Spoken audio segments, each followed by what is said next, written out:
तो बच्चों कंजम्पशन जो है वो कभी ज़ीरो हो ही नहीं सकता।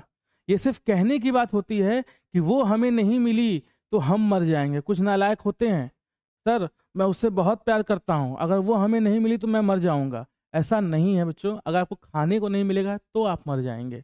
आपके पैदा होने से लेकर के आपके मरने तक या मरने के बाद भी कई रीति-रिवाज ऐसे हैं, कई रिचुअल्स ऐसे हैं जो फ़ॉलो किए जाते हैं, जिसमें आपको कुछ न कुछ चढ़ाया जाता है, आपको कुछ न कुछ खिलाया जाता है।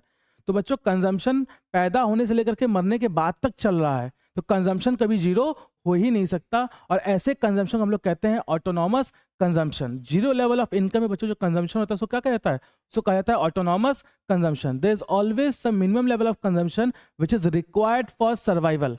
उसको क्या कहा जाता है बच्चों? ऑटोनॉमस कंजम्पशन कहते हैं। तो बच्चों कंजम्पशन जो है वो कभी ज़ीरो हो ही नहीं सकता। ये सिर्फ़ कहने की बात होती है कि वो हमें नहीं मिली तो हम मर जाएँगे। कुछ नालायक होते हैं, सर मैं उससे बहुत प्यार करता हूँ, अगर वो हमें नहीं मिली तो मैं मर जाऊँगा।